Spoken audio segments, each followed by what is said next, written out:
নমস্কার, সুপ্রভাত। সবাই নিশ্চয়ই খুব ভালো আছেন। আজকে আপনাদের সবাইকে বং ফুড ফিয়েস্তা চ্যানেলে স্বাগত জানাই।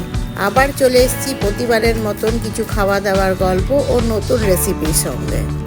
থাম্বনেল দেখে বুঝে গেছেন নিশ্চয়ই আজ কি বানাচ্ছি। হ্যাঁ, ঠিক ধরেছেন, আজ বানাবো ফিশ ফ্রাই। তাহলে চলুন রান্নাঘরে যাই। ফিশ ফ্রাই বানানোর জন্য এখানে আমি ভেটকি মাছের ফিলে নিয়ে এসেছি। আমি কিন্তু বাজার থেকে এইভাবেই কিনে নিয়েছি। এখানে প্যাকেটে 10টা করে এরকম ফিলে বিক্রি হয়। তো ম্যারিনেট করার জন্য প্রথমে এখানে লেবুর রস আর স্বাদ মতো নুন দিয়ে নিলাম। তারপরে এখানে একটা ধনেপাতা, রসুন আর কাঁচা লঙ্কা দিয়ে পেস্ট তৈরি করেছিলাম। সেটা ভালো করে দিয়ে প্রত্যেকটা মাছের গায়ে নুন, লেবু এবং মশলাটা ভালো করে মাখিয়ে নিতে হবে। মাখিয়ে নিয়ে এটা বেশ খানিকক্ষণের জন্যে, যতক্ষণ পারবেন, আমি এখানে মোটামুটি ঘন্টাখানেক ম্যারিনেট করতে দিয়েছিলাম। তো ম্যারিনেট করতে দিতে হবে। এরপরে এখানে একটা আমি থালা নিয়ে নিয়েছি, তার মধ্যে দিয়ে নিলাম কর্নফ্লাওয়ার, দিয়ে নিলাম স্বাদ মতো নুন আর দিয়ে নিলাম এখানে গোলমরিচ। এবার প্রত্যেকটা মাছের ফিলে যেগুলো আমি ম্যারিনেট করতে দিয়েছিলাম সেইগুলো 2 পিঠ এইভাবে ভালো করে কর্নফ্লাওয়ারে মাখিয়ে নিতে হবে। তাতে যে মশলাটা আমি দিয়ে ম্যারিনেট করেছি সেই মশলাটা মাছের সাথে কিন্তু লক হয়ে যাবে, মানে সেটা কিন্তু বেরোবে না।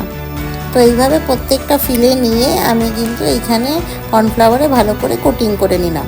এবার এখানে একটা বাটি নিয়ে তাতে 3টে ডিম ফেটিয়ে নিয়েছি, দিলাম সামান্য গোলমরিচ আর সামান্য নুন দিয়ে ভালো করে ডিমটাকে ফেটিয়ে নিলাম। ডিমের বাটিটা সরিয়ে রেখে একটা থালার মধ্যে এখানে আমি বেশ খানিকটা ব্রেড ক্রাম্ব নিয়ে নেব। আপনারা এখানে বিস্কুটের গুঁড়োও ব্যবহার করতে পারেন। এবার যেই মাছগুলোর ফিলেগুলো আমি কোটিং করে নিয়েছিলাম সেইগুলো প্রত্যেকটা একটা করে ডিমের গোলাটাতে চুবাতে হবে। তারপরে ডিমের গোলা থেকে তুলে ব্রেড ক্রাম্বে ফেলে ভালো করে মাছটা ব্রেড ক্রাম্বে কোটিং করে নিতে হবে, ঠিক এইভাবে। হ্যাঁ, এখানে একটা জিনিস মনে রাখবেন, 2টো হাত আলাদা আলাদা ব্যবহার করতে হবে। মানে যেই হাতটা দিয়ে আমি ডিমে গোলাতে চোবাবো সেই হাতটা দিয়ে কিন্তু ব্রেড ক্রাম্পে কোটিং করা যাবে না, তাহলে কিন্তু এইটা একদম ভিজে যাবে। তো সুতরাং আগেই ঠিক করে নিতে হবে কোন হাতটা আপনি ব্রেড ক্রাম্পের জন্য ব্যবহার করবেন আর কোন হাতটা আপনি ডিমের জন্য ব্যবহার করবেন। এইভাবে আমি বাকিগুলো কিন্তু করে নেব। এই দেখুন, ভালো করে ডিমের গোলায় চুবিয়ে নিয়ে তারপরে ব্রেড ক্রাম্পে ফেলে ভালো করে কোটিং করে নেব। আমি এখানে একটাই কোটিং করেছি, আপনারা চাইলে কিন্তু ডাবল কোটিং করতে পারেন। মানে ব্রেড ক্রাম্পে কোটিং করার পরে আবার ডিমের গোলায় চুবিয়ে আবার ব্রেড ক্রাম্পে দিয়ে আরেকটা পরত ওপরে করতে পারেন, তাতে একটু ফিশ ফ্রাইটা মোটা হয়ে যায়। আমি কিন্তু একটাই কোটিং করেছি, ডাবল কোটিং করিনি। এইভাবেই আমি প্রত্যেকটা ফিশ ফ্রাই তৈরি করে নেব।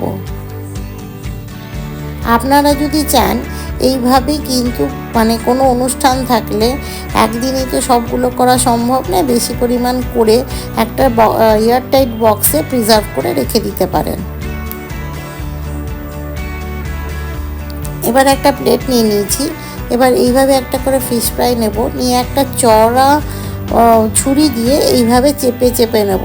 তাহলে যে চৌকো শেপটা আমরা দোকানে দেখতে পাই সেই চৌকো শেপটা হয়ে যাবে। এই দেখুন, ঠিক এইভাবে। আর একটা কথা বলে রাখি, যখন ধনেপাতা পাওয়া যায় না বা আপনার ঘরে যদি না থাকে তাহলে ঘাবড়ানোর কোনো দরকার নেই। ম্যারিনেট করার সময় তখন আপনারা রসুন আর লঙ্কা, কাঁচা লঙ্কা বাটা ব্যবহার করতে পারেন। মানে যেখানে আমি ধনেপাতা, রসুন, কাঁচা লঙ্কা দিয়ে একটা পেস্ট তৈরি করেছি, ধনেপাতা না থাকলে ধনেপাতাটা বাদ দিয়েও কিন্তু রসুন আর কাঁচা লঙ্কা দিয়ে একটা পেস্ট তৈরি করে এই ম্যারিনেশনের কাজে লাগাতে পারেন। এই দেখুন, এইভাবে আমি প্রত্যেকটা ফিশ ফ্রাইকে গড়ে নেব। এই রেসিপিটা কেমন লাগলো সেটা জানাতে কিন্তু একদম ভুলবেন না। আর যদি ভালো লেগে থাকে তাহলে অবশ্যই একটি লাইক করে দেবেন। চলুন, মোটামুটি আমি সমস্ত ফিশ ফ্রাইগুলো এইভাবে করে নিয়েছি।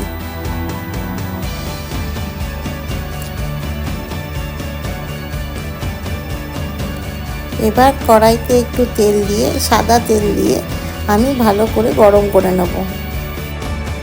চলুন, তেল আমার মোটামুটি গরম হয়ে গেছে। এইবার আমি এখানে দুটো ফিশ ফ্রাই ছেড়ে দেবো আস্তে করে এবং লাল লাল করে ভেজে দেবো। ভাজার সময় কিন্তু আঁচটা মিডিয়ামে রাখতে হবে। যদি খুব জোরে রাখেন তাহলে কিন্তু ভিতরের মাছটা ঠিক করে সিদ্ধ হবে না আর উপরটা একদম পুড়ে যাবে।